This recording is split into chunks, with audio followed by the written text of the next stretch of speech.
You've been having your new relationships on the side, and you've had your several different jobs, your secret job that nobody knows my about. secret job. Yeah, and so, just, your whole other family, right? yeah, it's so hard juggling a secret job and a not secret job and a secret family and a not secret family. Yeah, it's crazy. I could never do what you do, It's, the ADHD medicine help. Dad? Who is my daddy and what does he do? Dad? Daddy, chill. Dad? Oh, okay. Wow, this is the first real episode back, man. Oh, God. No pressure. No pressure at all. No pressure at all. No pressure, no expectations. That's right. You should come into this episode expecting very little of us. Not that your expectations aren't already tremendously low. But we're back. This is our first real. We did the prologue episode where we did the interviewing each other kind of thing, and that was just a fun hey, we're still here. Gave us. Hey, we still care about this, and we're still doing it. So just come back and support us, please. Right. That was what we've called the season 3 prologue, but this is the first real deal episode. This is the season 3 epilogue. Y'all missed the whole thing. Yeah, it's all gone now. What a great season. We marathoned the whole thing live in one sitting. We did 25 episodes. Yeah, it was a live stream. Nobody would let us keep it up because it was so long. So yeah, it was so controversial. Yeah, we were just breaking barriers the whole time. No, we've been busy. Yeah, we've been busy because there's been a lot going on. But first, before we get into that, this is the Dad Voice Podcast. I'm Cole. I'm Phil. Awesome. So, like I said, we've been going through a lot, and as a part of that, we've had to kind of delay a little bit, right? Yeah. So I thought, what better episode to make than one about adjusting to big changes in life. That's right. Big changes coming. Big changes always coming. And, I'm going to be honest, it's a softball. It is. But also, I feel like at the beginning of every season that we do, we're going to need to go through this process again where we kind of talk about who we are, what we do. Yeah. People who listen to the first 2 seasons, we just start changing facts about ourselves. And they're like, wait, are they fucking lying? Something was different about this reintroduction. Yeah. This nothing sounds like last season. This is strange. No, I think it's good for us to kind of reintroduce ourselves, go back through who we are, because we're still growing. We haven't really slowed down, honestly, which is nice. But for anyone new, because I've noticed a lot of downloads lately, so as long as they're not, bots from Hong Kong, I'm pretty sure one of them was. Even if they are, it makes me happy when I see numbers go up. So numbers go up. Very excited about that. We're going to start the season talking about adjusting to big changes because if you're not new here, you'll notice the background is different. The big change is that we just took the black curtain down. We're still in the same spot. It's been here the whole time. Dude, we just didn't realize there was a shelf thingy back there. No, we did move. We're out of the treehouse. This is doing it from my dad's basement season. Yeah, not really. We went from my parents' treehouse to your dad's basement, and not quite. Not technically. No, this is my wife and I's house. We are taking it from my dad by force. He's old and feeble now. I can do that. Just kidding. There's a whole thing where my wife and I ended up getting this house from my dad. We're buying it from him. It's working out in our favor. It's really cool. And we have this basement that's semi-finished. And so we're turning it into a space for recording the Pomcast. Yeah, the Pomcast. Yeah, this is our first time ever doing a podcast. We just both are continually having strokes. I'm like, oh my God, I didn't know they were contagious. Stop it. It's dude, we didn't talk about the diarrhea parasite on the dad blast. What a missed opportunity. Because we could have been made so many dad blast jokes about 2 weeks ago, I happened to make a joke on TikTok about Taco Bell lettuce before the parasite thing. So now it's going reviral again. That's awesome. And everybody's like, bro, are you okay? Oh, that Phil's one of the inside people for Taylor Farms. Honestly, I've been very clear of the parasite because I haven't been able to afford Taco Bell. Yeah. Oh, that's another thing we can talk about at some point. But because nobody can afford anything, to be fair. But actually, to bring us back into the conversation, my wife and I needed a better financial situation because everything was getting so expensive in the area that we live renting in. is just it's a trap. It's a nightmare. It sucks. And every finance douche will tell you, like, no, bro, renting's the best. You got to rent, bro. You got to rent. And it's like, no, I really don't. It's people will try. I feel like that's just a trap to convince the working class that they don't need to own anything. That way they get used to renting and borrowing from the corporations. Don't buy it. It's a damn PlayStation disc thing again. It is, all over again. But we ended up getting set up in this house. We've been moving, and it was just one thing after another. We had our annual vacation. We go on one vacation a year down to the beach. It's not like an extravagant thing. And to be honest, you're talking about how money was tight. Like, we ate out like 3 times over a week. We brought That's impressive. We brought a bunch of food from the grocery store. That's the smart thing to do. We had like a kitchenette. I'm proud of you. Yeah, it was painful because I'm on vacation. Yeah, dude. I love my treats. I love to go out and eat at all the best places. Yeah, that's what we do too. I mean, try to. Yeah. You know, you're there.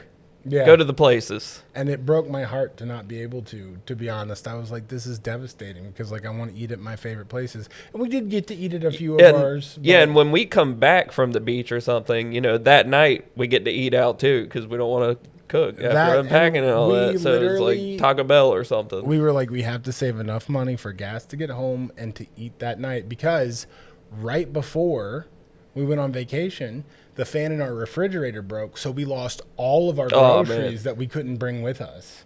It was just a mess, and that was another change that we had to adjust to. So this is a good time to make this episode. It's not just like moving or anything, right? That's not the only things that you have. Like, anything that changes, you have to be able to kind of adapt. You have to move through it. It's going to be unpredictable.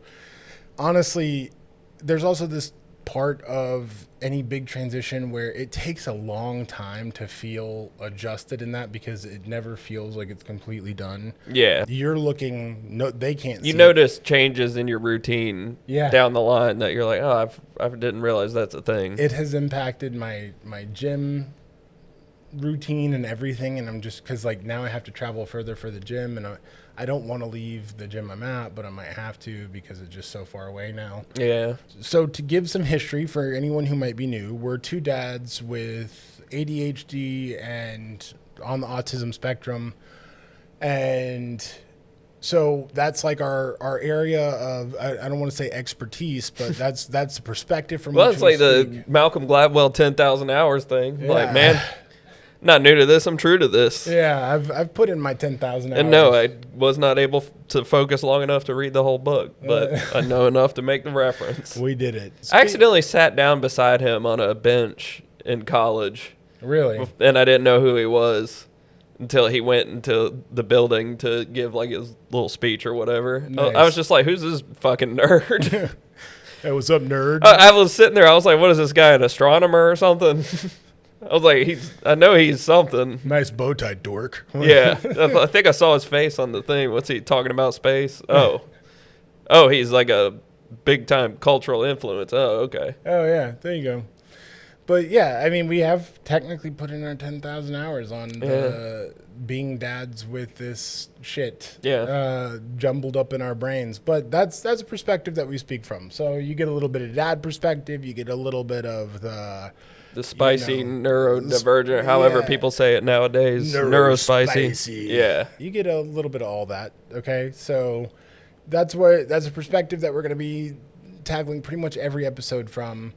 And, you know, for people with ADHD and autism in particular, change is already difficult enough. You throw some kids into the mix and have to help them adjust to change. You have to help your partner adjust to change. It becomes a nightmare, man. It can be the worst thing that has ever happened to you if you let it. And it can throw everything off. Like I said, went to vacation the week after we moved.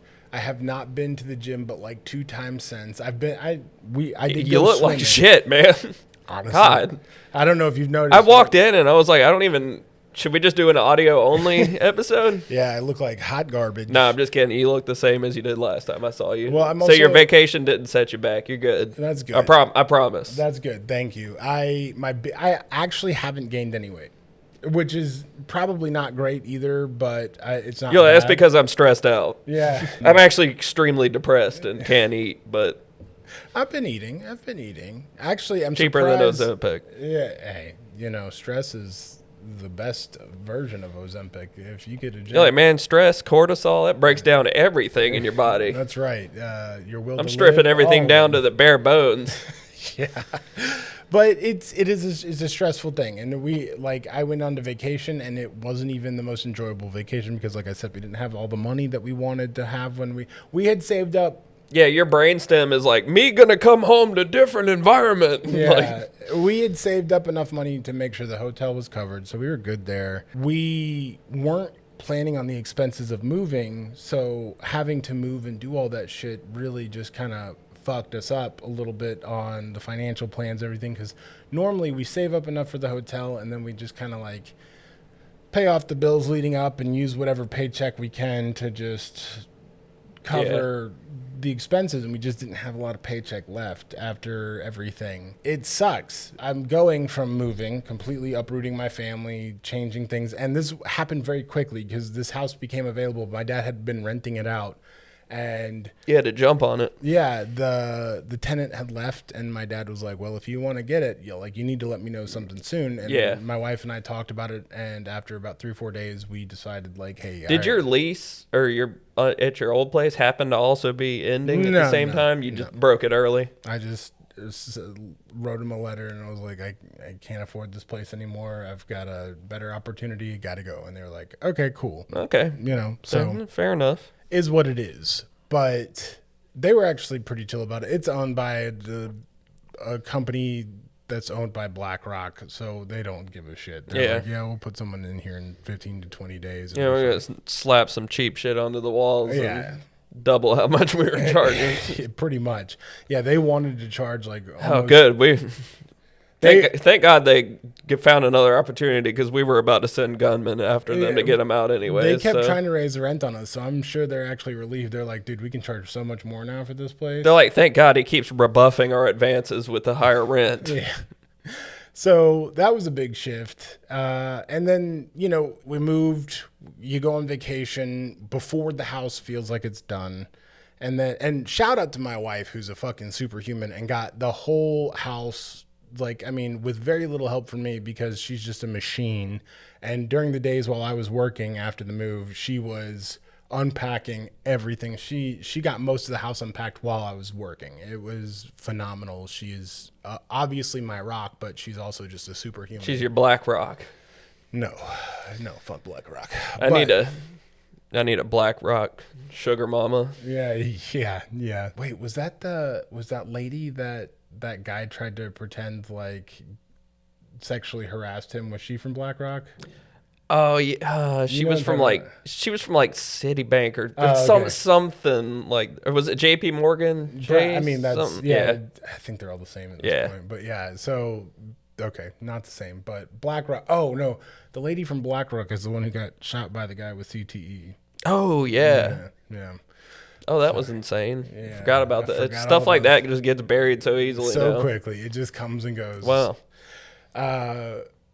But yeah, so, shout out to my wife. She's been massive in this, but we come home from vacation and I never, first off, we do a very peculiar thing with our vacations. We always start our vacations on Sundays and then we end them like Thursday or Friday, depending on kind of pricing and how that works. But I never like to be there for the busiest days. I like to be on my way out on a Friday when it's going to get busy. Yeah, you don't like traveling on the busiest days too. We did learn a few cool things. And then you get a weekend and that's at home to resettle. That's what I do. Which is helpful. She's not like that. She went straight into fucking work the next day. I don't get it. She's like, I had my vacation. All those days were rest. And I was like, okay, weird ass, whatever. Wow, normal person. Yeah. Okay. We got home, and by the way, I did learn a few things about going to the beach this year because we have kids and my routine because of the gym and everything. Now I wake up naturally at like 6 o'clock. Even that's my sleeping in, you know? So every day I was up at like 6 o'clock, just kind of fucking moving around. And then the kids get up at like 7. And it used to be before I had my routine established to get up so early that I would sleep till like 8 or 9. And then we'd get up. We wouldn't get out to the beach until like 12 o'clock. Yeah. You miss out on some time. The best time to go to the beach, at least at Wrightsville Beach, 10 a.m. You get out there at 10 a.m. It's still hot. It's in the 80s or 90s. You find a perfect spot. Low tide around this time is like 2 p.m. Yeah, so the tide's starting to go out. The party people are still sleeping off their hangovers too. Right. And it's just basically parents with kids who are trying to get out before the sun gets too bad. Hanging out in these super warm bathwater like tide pools, which are perfect when you have a 3-year-old and a 9-year-old. Yeah. It was the best experience. So lessons learned. That was very cool. And I don't want to say I didn't enjoy vacation. I loved going to the beach. It's like my happy place. Okay. Yeah. Especially Wrightsville Beach. But it just was like, okay, I had this nagging feeling in the back of my head that when I get back, we still got a bunch of shit we got to do. Now. Yeah. It sits on you. Every dollar I make is about to go towards renovating this fucking bathroom because I promised my wife that's the first thing we were gonna do. And you've been into my bathroom now. You see, it's fucking small and awful. She's like, I haven't peed in this house since we moved in. You need to hurry. Yeah, she's got just a hose that she pees. It's that bad right outside. Yeah, it is pretty bad though. Like the toilet seat's missing like one of the bolts, and I'm just kind of like, do I want to bother going to get a bolt, or should I just go get a new fucking toilet? Yeah, or just a new seat. Yeah. At this point, I'm leaning into the new toilet just because that toilet's so small and I'm so big. But yeah, that's true. Anyways, don't want to spend the whole episode talking about my tiny toilet. Yeah. But yeah, you know, it was a great vacation and I enjoyed it. But then, like, I still have that nagging feeling of, okay, when I get back, we've got to focus on all this shit. We got to worry about all these things. And it really does steal away from it a little bit. It's so hard to escape that feeling, too. Yeah. Yeah. And I mean, I know that you've been living in your house for a while, but, you know, I mean, I feel like you have been in a year of constant just new shit changes, going through a bunch of stuff. So it's fresh in your mind in a different way. Yeah. I will say that you have the benefit, like your parents have the resource for you when it comes to vacation. So that's some money saved there, which is good for you. And we already know where we're going every year. So, and we vacation.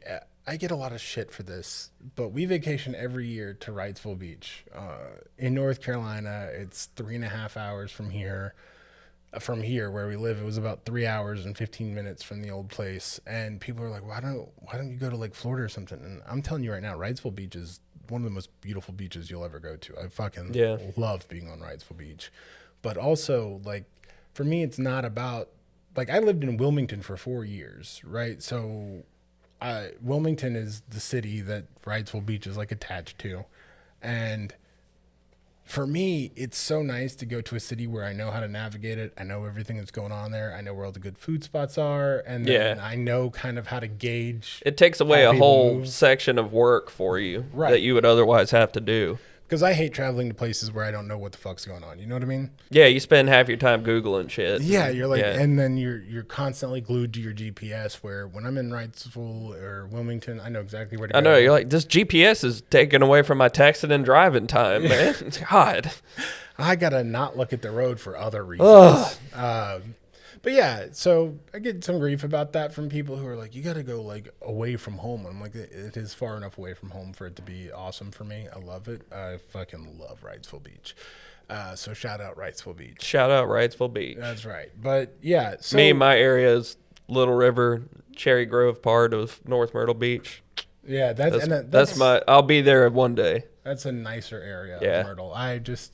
Myrtle's so dirty. Yeah, no, we don't go to Myrtle. Yeah, you go to the area. We took my daughter to the aquarium last time, Ripley's, but that's the extent of. See, but like we did walk around Broadway at the beach, and it was they built it up a lot around there, and they're built communities around Broadway at the beach that remind me of those communities in Florida that are around Disney World. Yeah. It's interesting. Yeah. They're like Airbnb communities, basically. Yeah.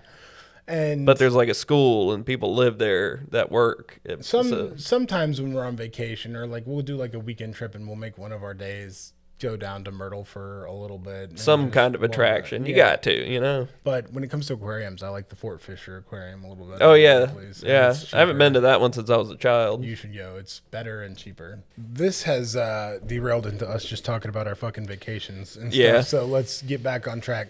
Lock in. Lock in. Anyways, the transition period is still not over for us. Like now I'm back. We're taking the time to do this. It's nice. I love doing the podcast. It is a good release, but you're like looking out into my basement and like you see it's a fucking train wreck in here.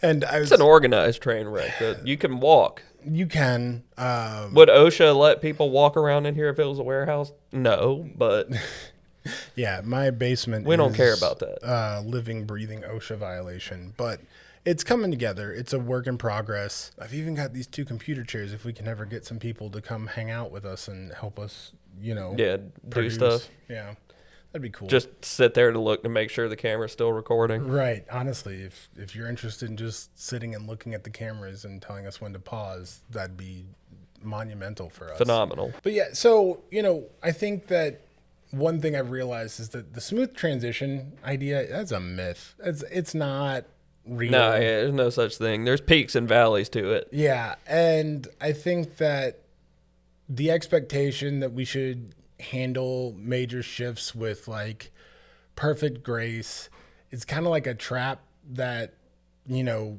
again, and to kind of retouch on who we are here for new people, when we started this podcast, we wanted to get away from that idea of like perfection that dad influencers and perfect parent influencers put out into the world, that like everything happens perfectly and you don't have to worry about anything because everything is perfect, and you know your kids can eat perfect and your life moves perfectly at the perfect pace that you want it to work. That's all bullshit. Oh, yeah. It's all a lie, and you holding yourself to that standard of like, oh, this has to go perfectly. We have to move in. Yeah, super don't even smoothly. attempt that, dude. No.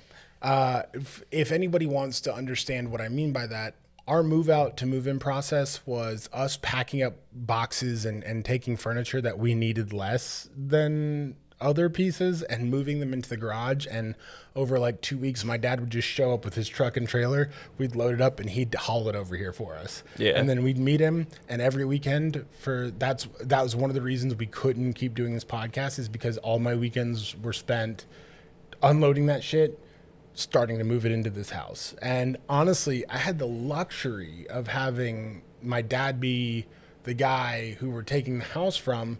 So we just had, it was like a free fucking pass to just You were come and already go. holding him at gunpoint to take Right. the house, so you're like, well, I may as well make him move the stuff while Right. he's being held at gunpoint. No, and Never miss an opportunity. in all seriousness, my dad is ecstatic that we're here. Like every weekend now, he's like, "What are you doing? You know, you want to come hang out?" And it's been nice. My brother also lives very close. My uncle lives like right next to us as well. It's been really cool to be close to family, and they've all been monumental in helping us get this place. My brother has been a little preoccupied. Also, this will come out right before his birthday, so I want to say a special happy birthday to my brother. Happy birthday, brother. Happy birthday, brother, and congratulations to him soon.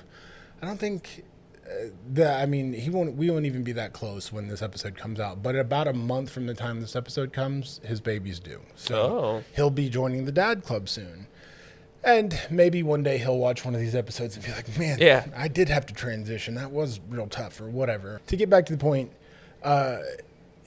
adjusting, it's not just about like weathering a storm and then just getting to the other side. You're in a completely new ship, right? Yeah. To stick with the sea metaphors, you're steering a completely new ship. Things have completely changed, and you not being able to adjust like that, it's okay. Like it's okay to not have that perfect plan laid out. Shit happens, and sometimes we have to leap at opportunities. A lot of people, like if you got a call tomorrow from your boss that says, hey, we're going to promote you, but we need you to move to the major city closest to headquarters so you can be here with us in home office, and they offer you the right amount of money, you're going to say yes to that. Yeah. And you have to be ready to go. Big changes coming. Yeah, big changes coming. And luckily, a lot of the time when you're at that point in your career, those people will be like, we're going to pay for moving service and everything for you. And a lot of companies will even help with like down payment assistance or rent deposit assistance. And so it's cool. It's neat.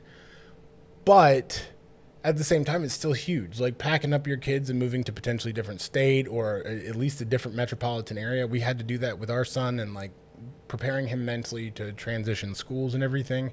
It's been a whole thing, and it's been taxing on us as well because we want the best for our kids, and I want him to go. I want to know that he's going into school where he's going to transition well and he's going to feel comfortable there. And we don't know yet because this has all happened over the summer. We've had no opportunity to talk to teachers or anything like that. So I'm hoping it goes well for him. Oh, yeah. But, I was about to say, what school are they going to? Not telling you that. Still on the pod. Yeah. Oh, and sometimes I forget we're on the pod and that we're not just talking. Yeah, no, this is also our hangout. So we just hang out and just record it. So sometimes I've had to edit quite a bit of our confidential information. Information out, both of us. Like I think one time you mentioned where your kid goes to school. I was like, nope, we're not going to dox Phil's kid either. But, one thing that we do on these episodes is we try not to just fearmonger and tell you how awful this stuff is. So I've got a few pieces. We do that first to get a good hook. Yeah. Yeah, that's right. We scare the shit out of you, and then we keep you in by telling you how to. And if you don't hear the good part, that's your fault. That's right. Yeah, because you didn't stick around. We're not getting past the hook. Right. How dumbass. Yeah. Everything has a hook nowadays. Come on. What, this podcast was stressing you out, so you turned it off? Well, you missed the best part, Chief. Don't know what to tell you. So, part of this also is like you learn a lot about yourself. You have like sort of an identity crisis sometimes. I know I had it because like I'm learning how I adjust to change and stuff, and it's not the way I had originally intended. And the identity crisis can go as far as like the narrative about yourself change. Like you're like, okay, now I'm guy who lives in a house that looks like this. Now I'm guy who lives in this area. Like, am I different or? See, and that's actually a big thing because. Our like old house, a bit of imposter syndrome, just some of that. Like our old house was like this nice 2-story fenced-in backyard, suburban, like really like cookie cutter house, and it looked like something you would live in if you had really like made it, right? And I lived under that illusion, even though we were renting it. But now, like, this is our house. Yeah. But it's a brick ranch style 1-story, so it's a bit different, you know. And there's a lot of change. It's definitely a fixer-upper. Like, there's a lot of changes that need to be made.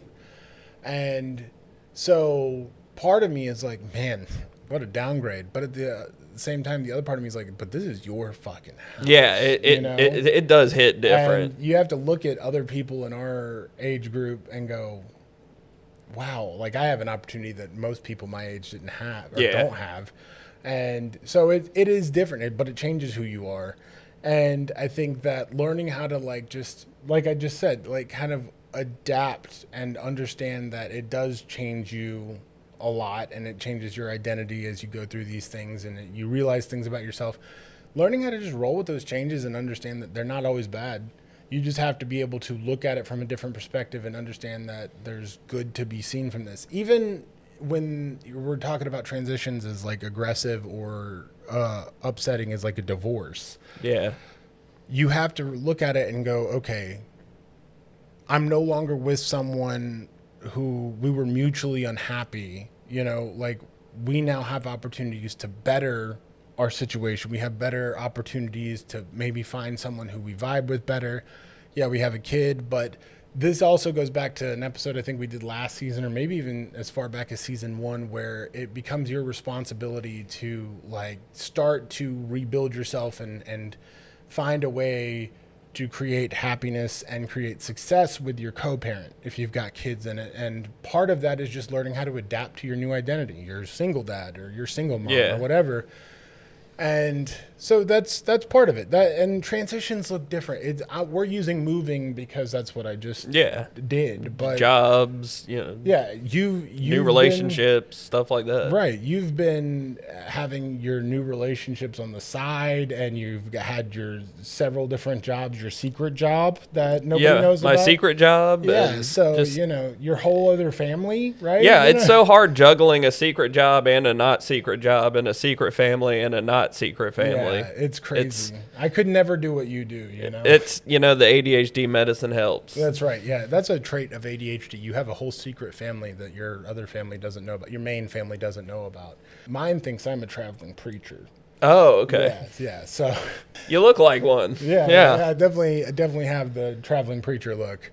But no, all joking aside, change looks different for everybody, and sometimes it looks small on the outside, or it might look small to someone else, but for you it's huge, and you just have to kind of accept that not everybody's going to get it, but you can't base how you alter your life on other people's perception of it. You have to start changing things up to make it work for you, and that's a very generic piece of advice, but it's actually as true as I can get about the shit,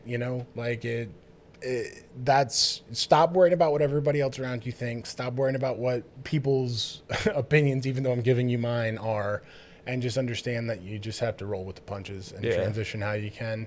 And it's up to you to make things work for you. If someone's got advice, cool, take it. But if you find out that advice doesn't work for you, you don't have to keep doing it because your trusted friend said it worked for them. If it works for them, cool. If it doesn't work for you, also cool. Find what does work for you. And a big part of that is controlling the controllables, right? Yeah. You find a few smaller things in the transition that you can take ownership of. For me, the first few things I did when we moved boxes, and I gotta get boxes. Yeah, who has boxes? Honestly, I was like reaching out to you. I was like, "Hey, you work for FedEx, right? Where's the fucking box?" They would shoot me if they saw me walking out with their extra boxes, though. The security. Yeah, but we got them. I mean, you can see since you're looking out, but there's just a bunch of boxes from my wife's store. You didn't just move by throwing everything in the back of a truck unsecured and just putting a tarp over it. And the family has just got an assembly line. Y'all are just throwing shit in there. We almost like knives and forks and stuff. I was so pissed off by the end of it. I was like, you know what, fuck it, just jam it in there however you can. Yeah. But yeah, no. So for me, when we moved in, my small things I took ownership of, I set up my workstation. So I work in the basement too. So I've got my desk with all my monitors, my computer dock, all that set up now. I also took control of setting up the washer and dryer, and my dad and I had to work on that together. We had to go to the hardware store, get a few different things. My wife and I, before we even moved in, took ownership of painting the walls because we wanted to paint before we had moved everything in. So we broke it down. We were like, okay, before we move in, what needs to be done? Walls and, just getting everything kind of mapped out in the rooms. We did that. My wife has full creative control over our house, so I let her do whatever That's she good. wanted to do. She's a producer. She is. But then after that, we kind of just broke down little task by little task, and now we've gotten all the big stuff done, which oddly enough, mounting TVs became one of the biggest mountains to climb for us. Dude, mounting TVs is hard. It's a bitch, dude. But all the TVs in my house are mounted. I even have one mounted down here in the basement, which is pretty fucking neat. So that's cool. And eventually this basement is going to transition into a cool hangout spot. That's the plan, and it's just going to take some time. It already is a cool hangout spot because we're down here. That's right. Yeah, where the cool kids are down here hanging out. But it's just about, find those small things that you can tackle that help you transition easier. And honestly, as soon as you start breaking them down into the smaller things, you notice that the bigger picture starts to shrink too, and you're like, oh, okay. Because as you're setting up your workstation or whatever during a move, more boxes are being unpacked and moved out of your house, right? The empty boxes are out, and now you've transitioned into the space that is yours, and it starts to feel more like your home. When you're separated, and I only say this from the perspective of someone who watched my parents separate, but one of the biggest things that my dad had going on is he had to go stay with his brother, and one of the first things he did was just find a place for him to stay where he had enough room for us. And he did that. And then he moved into, okay, now I have to start refurnishing a new home, and he would get the small things that he needed, and he would make sure we had beds at our house or whatever. But it's not even always that big. Like, it's not always these big events. It could be just like you have a new job, and so you have to kind of change the schedule. So the first thing to do is like, all right, figure out how the new schedule works with your kid's school schedule and your partner's schedule, and go from there. And hey, do you have to change up your gym schedule? Do you have to change up how we approach getting the kids to and from school? It's like, all right, let's cut the unnecessary ones for now and change the schedule for the most important things. Then we'll work on changing our schedule for the less important things. Exactly. And so it's all about just kind of compartmentalizing, breaking it down, make yourself lists. That's the rule I live by. Allow yourself a little grace. Allow yourself to not have to work at 100% efficiency all the time. Drop that number down to like 80, 75%. Let yourself just kind of like, okay, I'm not moving at my maximum efficiency. I'm not doing things as efficiently as I normally would. That's okay. You're transitioning. A lot of stuff is happening around you. Different things are happening. Just give yourself that grace. Yeah. You know? When you're going into transitions, I think one of the best things you can do is just kind of like make a list or a timeline of the controllables. What will happen, what you know is going to happen, what you know needs to happen, and then make those adjustments as you find out more to your list or your timeline. And then just kind of like from there, make that list of how can we break this down into smaller things. Also go through it and find the quick fire items that like need to happen, right? But also are easy to knock out still. So, moving. Had to get power turned on over here. Had to get internet turned on over here because I work from home. So that was like my quick fire list of boom, dude, boom, all this boom. stuff you've been going over, it's like stressing me out now by the end. I'm like, oh, fuck. I'm so glad I haven't moved in a while. Yeah, it's a lot. But we did it. And if I can do it, fuck, anybody can, because I am the worst at this shit. But I don't know, man. You sound like you planned it pretty well. Well, I used these tips. That's why I figured this would be a good time to do it, because I had all this fresh in my head. But also I learned a lot from this, what to do and what not to do. This isn't our first rodeo with moving. We've learned every time. I wish we would have been able to afford a moving company. That would have been so much easier. But the last time we did, it was like a fucking $1,000 to move. I'm good on that. I'm fine, especially because that was 2 roads over from where we lived. That's renovating money. An hour away. Yeah, and that is renovating money. Also, again, to that point, learn what didn't work in the past for similar transitions. And if you've never done it before, this doesn't really help you. But ask people around you, like, hey, what was the worst thing that you had to deal with when changing jobs or whatever, or when moving? And, kind of make a list of things to not do. Make a list of bad habits to avoid. Find the worst off friends in your group and ask them and put them on the things not to do list. Yeah, how would you go about this? Go to your successful friends and have a separate things to do list. It's basically a pros and cons list, but just based on your... That's why you got to have friends on both sides. Yeah, you have to have the functional and the dysfunctional. Yeah. But yeah, I think this was a good, fun... This is all during a transitional period. We've also been out of the swing of things for a while, so we're just happy to be back in the seat. We're kind of re-obtaining our cadence, new environment, new ways that we're doing things behind the scenes. Oh my God, we're doing that with the podcast. Yeah, wow. We are transitioning with the podcast. There's the crux of the episode. So there you go. So just bear with us. I know I talked a lot during this episode. Next episode, we're gonna have to find something it was helpful to talk about.